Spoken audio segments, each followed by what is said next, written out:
All right, good. Well, just had good practice today, very lively practice. Kids got after it really well. Saw some good things, some big plays out of the wide receiver bunch. Noise made a great catch down the field. Stevie made a great catch down the field.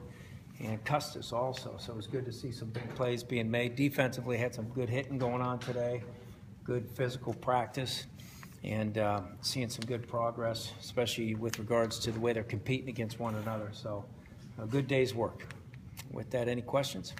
What have you seen from your linebackers trying to replace two guys that have They're doing a good job. You know, they're young, not a lot of experience, obviously, and losing Cam Lynch and Dyshawn Davis, two guys that played a lot of football for us. You know, those guys will definitely have their hands full as they're moving into, you know, becoming a competitive player on Saturdays. But I've been pleased with the way they've been practicing. Zaire Franklin's taken over the group extremely well. Been pleased with the way he's kind of led the charge. Paris Bennett's done some real nice athletic things. He's a very good athlete in space and a good blitzer off the edge. And then on the other side, Marquise Hodge, you know, coming off his knee injury, it's nice to have him back. He's probably playing as consistent as any of the linebackers, but it's a good group. You know, J.T. Thomas is another young man that's doing some good things. So I like their work ethic. Coach Lee's doing a nice job bringing them together. And, you know, I've been pleased with their progress thus far. You mentioned the receivers, just what you could say. I know you talked about Adley a little bit, but what you can say about how they're coming along and some of the guys maybe stepping up to lead that bunch. Yeah, and Alvin Cornelius is probably, if I had to say, we have one guy on that side of the ball that's really been a good, you know, consistent player. It's been him. He also made a nice play today. But as a group, Bobby's working them hard. Coach Acosta's working them hard. And they're meeting the challenge. You know, they're a long ways off to be competitive in this conference the way we need them to be. But there has definitely been steady improvement. You know, Alvin's getting a lot of run in practice. Yeah. Jamal Custis was talking about him getting as much as anyone. Is there anything he's doing differently or that's merited kind of? With Alvin? Yeah. No, he's coming to work every day. You know, he's buckling up that helmet and just coming to work hard every day. He's catching the ball well in traffic, which is good to see. And I think he enjoys the route combinations that we put in with the new offense. And he's just stepping up to the challenge. I was going to say, does his skill set maybe fit better with Tim's offense? No, not really. I think in any offense he could be good. I think some of the routes that he likes running are probably happening more frequently, you know, and he's coming out of his breaks well. But more than anything, I think all those kids at wide receiver, they're just stepping up to the opportunities that are presented, and they're excited to be playing. You know, losing Fleming and West and those guys, and then using Ben inside at the hybrid position, it's given those kids an opportunity to get more reps. And you know, Brisley had an ankle, so he's going to be out for a little bit.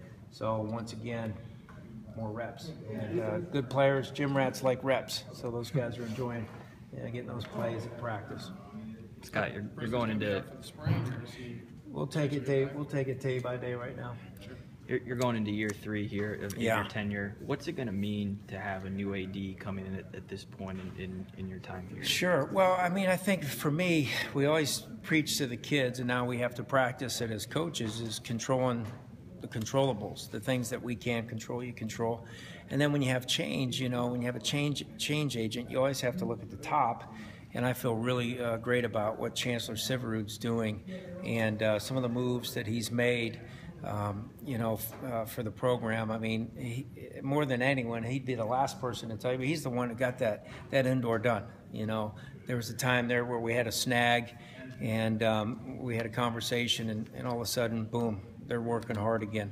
So I really trust, because of his actions, moving forward, the things that he's putting in place for us, and I know he'll find, you know, a great AD, and who wouldn't want to be at Syracuse. So, you know, I look forward to it, but to be honest with you, I'm really just worried about getting that practice 11. Yeah. And one more on the subject. Mike Tirico made some comments last week about how the new AD hopefully will build this program, help build football to the best program in the Northeast. I'm sure that made your perk up a little bit. I didn't hear that, but yeah. Mike is one of the best, and, you know, couldn't be more proud of his career and the things that he's done and how he's represented as such a professional, Syracuse, and really, sets that bar high. And when we talk to our kids that are coming into the program that have an interest in communications, Mike Tirico is the guy we brag about the most, and he wants to see this program continue to just ramp up. And what a great friend of the program Mike Tirico is.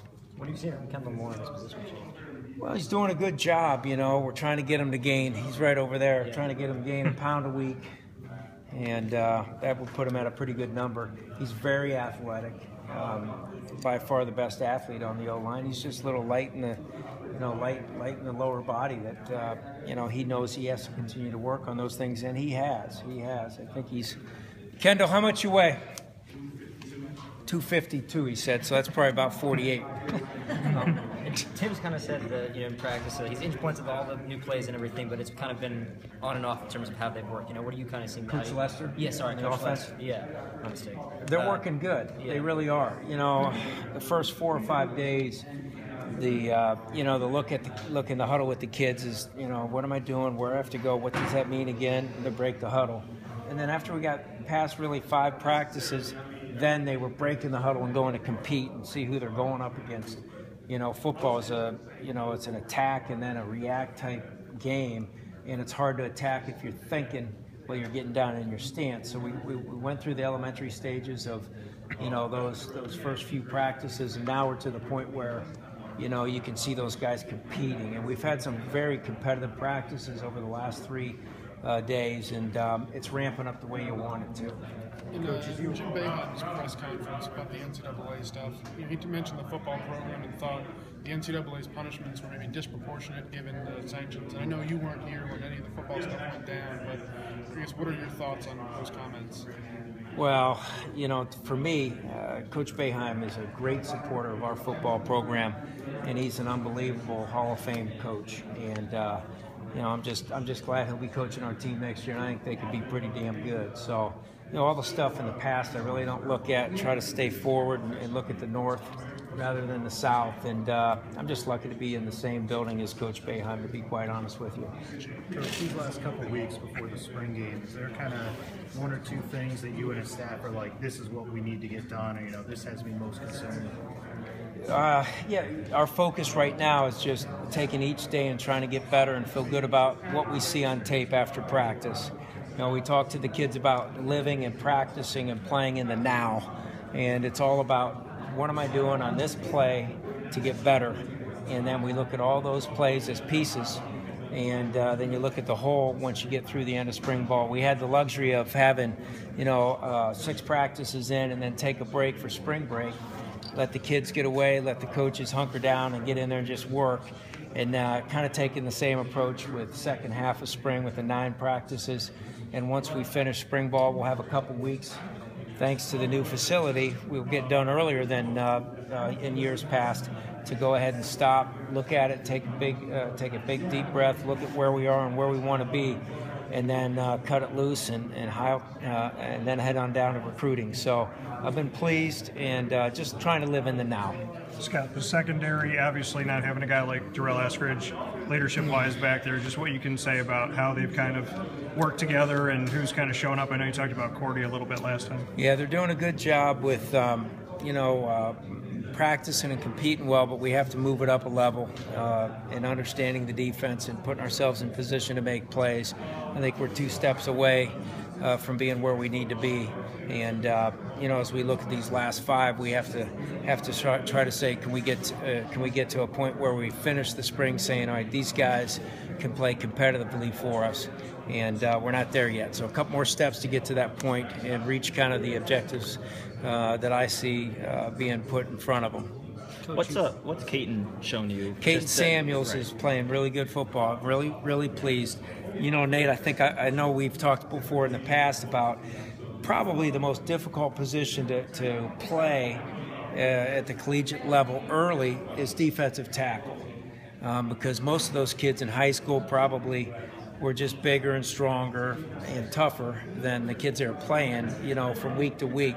But Caton is a guy, who he reminds me of as far as his work ethic goes is Jason Bromley. He works really hard. He's in there with Coach Stoust a bunch. He doesn't say boo. he just goes out there, and he's practiced extremely well. And I would say, as I mentioned, ace on the offensive side of the ball, Alvin Cornelius. I would probably say the same thing on the defensive ball when I think of Caton Samuels and his improvement. So ramped up real high, and been pleased with him. He's got a long way to go to compete in the ACC, but he's doing the right things to put himself in a position to be a very good contributor, this fall. Coach, you brought up recruiting a little earlier. How excited are you to get some kids up here for the spring game? Yeah, I'm real excited. Recruiting, we've had quite a few kids up already. We have guys that are coming up for the second and third time for the spring game or the week of the spring game. So it's always great when they get a chance to get in the dome and see the kids play. And just looking forward to getting our coaches on the road, to be quite honest with you. But first things first, got to finish up spring on a high note, and then evaluate it, feel good about it, then we'll go get those kids for the 2016 class. It's got a little bit of a lighter question, but behind you, obviously, finally getting orange for the fans, just what it means to you to have that jersey and what you could say about it, because obviously a lot of people really wanted to see something like that. Well, we are the orange, and it's good to see all orange right here, and I think uniforms are overrated, but the kids would disagree with me, so they're the ones that have to go out and play, and I know they're excited about that, any combination that we can put together, so it's a good thing.